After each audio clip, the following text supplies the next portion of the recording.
Semester 4 tourism and hospitality management का ये आपका क्वेश्चन है कि आवास के विभिन्न प्रकार जिसमें आपका होटल, मोटल, रिजॉर्ट, धर्मशाला, सरकारी आवास, यूथ हॉस्टल, कारवां, हाउस बोट, होम स्टे आदि आते हैं, ठीक है, की विशेषताएं और उनकी उपयोगिता क्या है। हम लोग को बताना है, आपका ये क्वेश्चन है कि आवास के जो विभिन्न प्रकार हैं उनकी विशेषताएं क्या और उनकी उपयोगिता क्या है, ठीक है। सारी चीज़ों के बारे में हम लोग को बताना है। इसी तरह का क्वेश्चन आपके एग्जाम में पूछा जाएगा, भले ही वहां पर थोड़ा आपका छोटा क्वेश्चन पूछा जा सकता है, लेकिन आपका सेम यही रहेगा, आपको लिखना यही है, ठीक है। तो दोस्तों, चैनल पर अगर नए हैं तो चैनल को सब्सक्राइब कर लीजिए, साथ ही अपने दोस्तों तक इस वीडियो को शेयर कर दीजिए। आइए समझते हैं इस क्वेश्चन को, आंसर को। हम लोग लिखा है, सबसे पहले इसके हम लोग परिचय को देख लेते हैं, या फिर इसको आप भूमिका के तौर पर भी लिख सकते हैं, ठीक है। तो लिखा है कि यात्रा के दौरान ठहरने के लिए उपयुक्त स्थान का चयन महत्वपूर्ण होता है। यात्रा के दौरान ठहरने के लिए उपयुक्त स्थान का चयन महत्वपूर्ण होता है। अगर आप कहीं पे घूमने गए, ठीक है, तो आप वहां पर रुकेंगे कहाँ? तो ये एक जो हम लोग का सोच होता है कि अगर हम घूमने को गए तो हमको किस जगह पर रुकना है, ठीक है। तो एक महत्वपूर्ण फैसला होता है। यात्रियों की सुविधा, बजट, स्थान और उद्देश्य के अनुसार विभिन्न प्रकार के आवास उपलब्ध होते हैं। जैसा कि आप लोग का बजट है, मतलब जो भी यात्री है उसका, जो भी घूमने वाले पर्यटक है उसका चाहे कैसा भी बजट हो, उनकी सुविधा या फिर वो जहाँ पर गए हैं उस उद्देश्य के अनुसार विभिन्न प्रकार के आवास उपलब्ध होते हैं। जैसे कि आप तीर्थ में गए हैं तो तीर्थ स्थान की तरह का जो वहाँ पर मिलेगा सब कुछ आवास आपको मिलेगा। अगर आप कहीं पे एडवेंचर के लिए गए तो उस तरह का आपको वहाँ पर होटल रूम मिलेगा। या फिर आपका जैसा बजट है, आप अगर कम बजट वाले हैं तो आप छोटा मोटा होटल भी ले सकते हैं, या फिर अगर आप रईस हैं, वीआईपी हैं, तो आप बड़ा होटल में भी रह सकते हैं। तो इस तरह का बहुत सारा उपलब्ध होता है आवास। फिर आगे लिखा है कि इनमें मोटल, रिजॉर्ट, धर्मशाला, सरकारी आवास, यूथ हॉस्टल, कारवां, हाउस बोट, होम स्टे आदि शामिल हैं। प्रत्येक आवास की अपनी विशेषताएं और उपयोगिता होती हैं, जो यात्रियों की आवश्यकताओं के अनुसार भिन्न भिन्न होती हैं। यहाँ पर आप जो भी लिखा हुआ देख रहे हैं, चाहे वो आपका यूथ हॉस्टल हो, सरकारी आवास हो, धर्मशाला हो, रिजॉर्ट हो, मोटेल हो, होटल हो, हाउस बोट हो या फिर कारवां हो, सब कुछ को हम लोग आगे देखेंगे। और क्या होता है इसका, कैसा उपयोग होता है, या फिर इसकी विशेषताएं क्या होती है, सब कुछ देखेंगे, ठीक है। दोस्तों, एक बात और आपको हम बता दें कि अगर आपको क्वेश्चन में सिर्फ विशेषताएं पूछे तब आप सिर्फ विशेषताएं लिखिए। अगर आपको उपयोगिता पूछता है तो आप उपयोगिता लिखिए। अगर आपको दोनों पूछ रहा है तभी आप जाके ये पूरा का पूरा लिखिएगा, ठीक है। सबसे पहले हम लोग समझते हैं होटल के बारे में, होटल का, ठीक है। तो होटल में क्या है, इसकी विशेषताओं को समझ लेते हैं। होटल की विशेषताओं को हम लोग समझते हैं। लिखा है कि होटल ठहरने के लिए सबसे लोकप्रिय और सुविधाजनक आवास होते हैं। होटल जो ठहरने के लिए सबसे लोकप्रिय और सुविधाजनक आवास होता है, इसमें air conditioner, room service, wifi, mini bar, TV, gym, swimming pool, restaurant जैसी सुविधाएं उपलब्ध होती हैं। इन सब सुविधाओं से वो लेस होता है कौन? होटल। यह बजट होटल से लेकर 5 स्टार लग्जरी होटल तक विभिन्न श्रेणियों में उपलब्ध होता है। और ये जो बजट है वो होटल के 5 स्टार लग्जरी होटल तक भी विभिन्न श्रेणियों में उपलब्ध होता है। मतलब आप छोटे होटल में जा सकते हैं या फिर जो 5 स्टार होटल, जो लग्जरी होटल है, वहाँ पर भी ये सब सुविधाएं उपलब्ध होती हैं। जितना महंगा जाइएगा उतना अच्छा।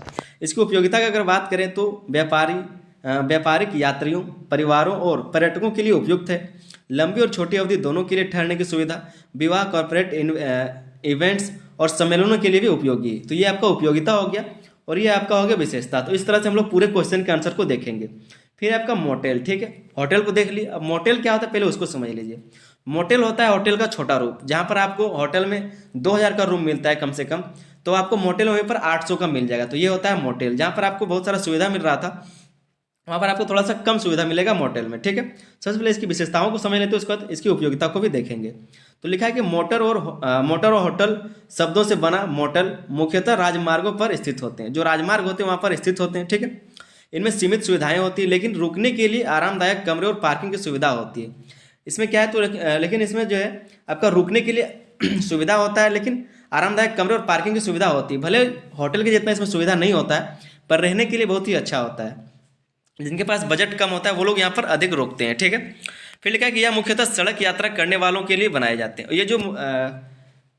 ये जो आवास बनाया गया है मोटेल, वो किसके लिए बनाया गया? तो जो सड़क यात्रा करने वाले हैं, मतलब जो ट्रक ड्राइवर्स होते हैं या फिर जो रेगुलर आते जाते हैं, उनके लिए ये बहुत ही कारगर होता है, बहुत ही कारगर साबित होता है।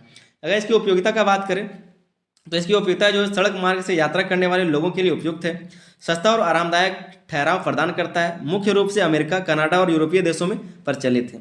ये जो है आपका मुख्य रूप से अमेरिका, कनाडा और यूरोपीय देशों में प्रचलित है, क्योंकि मान लीजिए कि अगर कोई दिन भर सड़क में ही काम करता है, जैसे कि कोई कार चला रहा है, टैक्सी ड्राइवर है, ट्रक ड्राइवर है, अगर उसको ऐसा दिन आ गया, मतलब कि ऐसा समय आ गया कि वो अब घर नहीं जा सकता, तो वहाँ पर सो सकता है, आराम से रह सकता है। या फिर अगर कोई कहीं पर लोकल घूमने गया है तो ये सब वो काम कर सकता है, वहाँ पर रुक सकता है, ठहर सकता है। तीसरा पॉइंट है रिजॉर्ट। रिजॉर्ट तो आप लोग जानते ही, तो रिजॉर्ट प्राकृतिक सुंदरता से भरपूर स्थानों, पहाड़, समुद्र किनारे, जंगल में स्थित होते जंगल में स्थित होते हैं या मनोरंजन, आराम और लग्जरी सुविधाएं प्रदान करते हैं। Spa, adventure activities, water sports, योग और आयुर्वेदिक उपचार जैसी विशेष सुविधाएं होती हैं इसमें, ठीक है। उपयोगिता की अगर बात करें तो ये आपका हनीमून, कपल्स, फैमिली वेकेशन और विश्राम चाहने वालों के लिए बेहतरीन। प्राकृतिक वातावरण में आराम और मनोरंजन का अनुभव, लंबी छुट्टियों और विश्राम के लिए सबसे उपयुक्त है। तो ये आपका कुछ उपयोगिता हो गया रिजॉर्ट का। फिर हम लोग देखेंगे धर्मशाला को। धर्मशाला की विशेषताएं क्या है, तो धार्मिक स्थलों के पास स्थित वो आवास कम लागत में बुनियादी सुविधाएं प्रदान करते हैं। जो धर्मशाला है वो कहाँ रहता है, तो जहाँ पर लोग तीर्थ करने के लिए जाते हैं, तो वहाँ पर आपको अधिकतर ये सब देखा जाता है। इसमें शुद्ध शाकाहारी भोजन, सामूहिक शौचालय और आध्यात्मिक वातावरण होता है। यहाँ पर क्या होता है, तो शुद्ध शाकाहारी भोजन मिलता है, सामूहिक शौचालय होता है और अत्याधिक आध्यात्मिक वातावरण यहाँ पर होता है, देखा जा सकता है।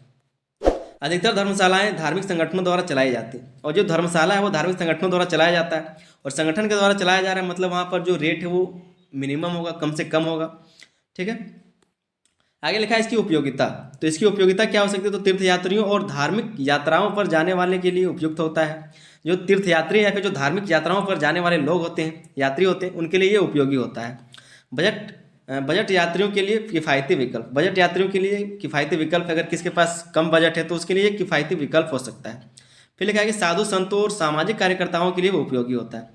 जो अभी अभी के आप समझ सकते हैं इस तरह से कि जो कुंभ मेला लगा हुआ है, ठीक है, तो वहाँ पर जो धर्मशालाएं बनाई गई होंगी, या जो छोटे छोटे जो होटल होंगे उसको धर्मशाला के रूप में जो आप देख सकते हैं, तो वहाँ पर जो अभी कम दाम में आपको होटल मिल जाएगा।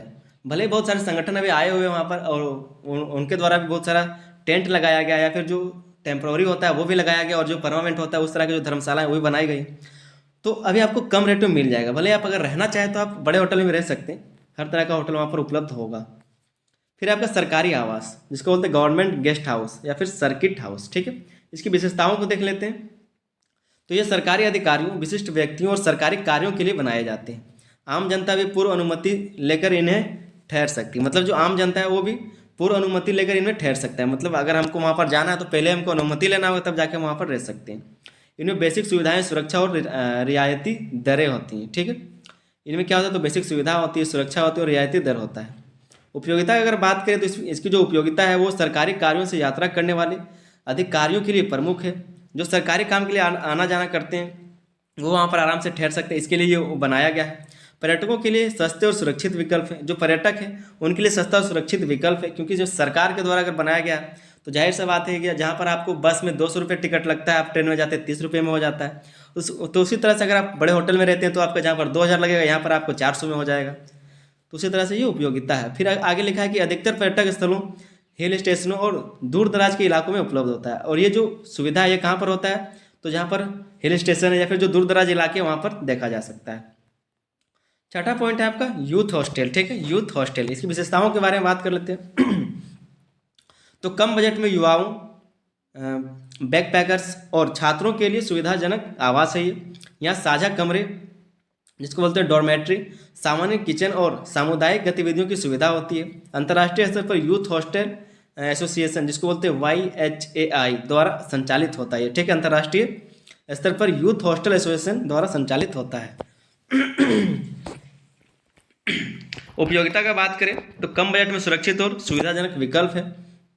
सोलो ट्रेवलर्स और स्टूडेंट्स के लिए आदर्श सांस्कृतिक आदान प्रदान और नए लोगों से मिलने का अवसर, ठीक है। ये सब क्या है, उपयोगिता है।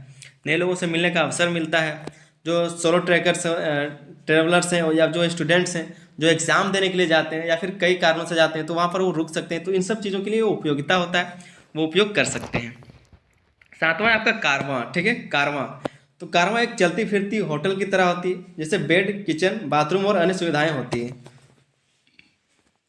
कारवां क्या होता है, जहाँ पर चलता फिरता एक होटल होता है जिसमें बेड, किचन, बाथरूम और अन्य सुविधाएं होती हैं। यह स्वयं ड्राइव करके कहीं भी ले जाया जा सकता है। भारत में यह अवधारणा अभी नई है, लेकिन पश्चिमी देशों में लोकप्रिय है।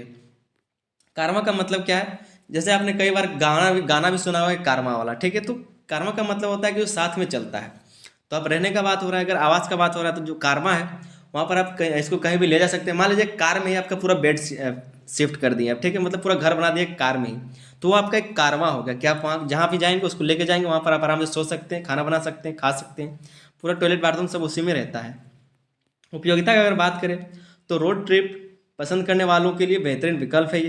परिवारों और दोस्तों के साथ स्वतंत्र यात्रा का अनुभव कराता है। प्राकृतिक स्थानों पर ठहरने की स्वतंत्रता, जो प्राकृतिक स्थलों पर ठहरने की स्वतंत्रता होती है, मतलब अगर आपके पास खुद का गाड़ी में ही सब कुछ है तो आप कहीं पे जाके रुक सकते हैं, घूम सकते हैं, कोई दिक्कत नहीं होगा, आपको कहीं पे खोजने का जरूरत ही नहीं। 8वां पॉइंट है आपका हाउस बोट। हाउस बोट की विशेषताएं की बात करें तो पानी पर तैरते लग्जरी आवास जिन्हें झीलों और बैक वाटर्स में उपयोग किया जाता है, ठीक है, जिनको झीलों और बैक वाटर्स में उपयोग किया जाता है उसको बोलते हैं हाउस बोट।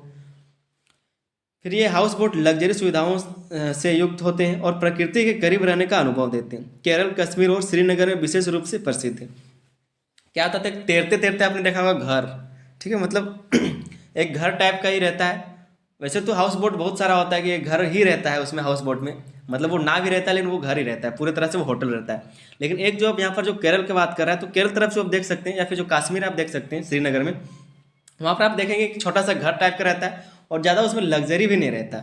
वो सब आप हमारे देश में देख सकते हैं। तो उस तरह से जो तैरते तैरते चलता है उसको बोलते हैं हाउस बोट। तो ये आपकी कुछ विशेषताएं थी। उसके बाद हम लोग उपयोगिता को देखते हैं, ठीक है। तो रोमांटिक और अनोखा अनुभव देता है, शांति और प्राकृतिक सौंदर्य का आनंद, बैक वाटर और झीलों में यात्रा करने का अवसर प्रदान करता है। तो ये कुछ विशेषताएं और उपयोगिता हो गई इसका। 9वां नंबर आपका पॉइंट है होम स्टे। होम स्टे का विशेषता बात कर लेते हैं तो स्थानीय परिवारों के साथ उनके घर में ठहरने की सुविधा। होम स्टे का मतलब कि जो स्थानीय परिवार उनके साथ उनके घर में रहने की सुविधा होती है। यात्री स्थानीय संस्कृति, भोजन और परंपराओं का अनुभव कर सकते हैं। यह व्यक्तिगत सेवा और पारंपरिक आतिथ्य प्रदान करता है। ये कुछ विशेषताएं होम स्टे की। उपयोगिता का बात करें तो उन यात्रियों के लिए जो स्थानीय जीवन शैली और संस्कृति को नज़दीक से देखना चाहते हैं। पर्यावरण अनुकूल और कम खर्चीला विकल्प, एक घरेलू माहौल और स्थानीय खान पान का आनंद होता है इसमें। तो ये कुछ उपयोगिता होगा इसका। उसके बाद निष्कर्ष को आप लोग देख लीजिए। निष्कर्ष को लिखना ही है। निष्कर्ष में लिखना है कि यात्रा के दौरान आवास का चयन यात्री की सुविधा, बजट, स्थान और उद्देश्य पर निर्भर करता है। होटल, रिजॉर्ट और हाउस बोट लग्जरी और आराम प्रदान करते हैं, जबकि धर्मशाला, यूथ हॉस्टल और होम स्टे किफ़ायती और सांस्कृतिक अनुभव देते हैं। मोटल और कारवां स्वतंत्र यात्रियों के लिए बेहतरीन विकल्प है। तो ये आपको पूरे क्वेश्चन का आंसर को जो थोड़ा सा करके लिखने को, उसी को हम लोग निष्कर्ष बोलते हैं। तो निष्कर्ष आप लोग जरूर लिखें ताकि जो एग्जामिनर आपको नंबर ना काटे, आपको फुल मार्क्स दे सके। उम्मीद करते हैं बहुत अच्छे से आपको सारा पॉइंट समझ में आ गया होगा और आपने देखा होगा किस तरह से आपको एग्जाम में लिखना है। इसी तरह से आपको एग्जाम में भी लिखना है, ठीक है दोस्तों। चैनल पर अगर नए थे तो चैनल को सब्सक्राइब जरूर कर लीजिए, वीडियो पर एक लाइक और अपने दोस्तों तक इस वीडियो को ज़्यादा से ज़्यादा शेयर कीजिए। चलिए मिलते हैं वीडियो, तब तक के लिए धन्यवाद। जय हिंद।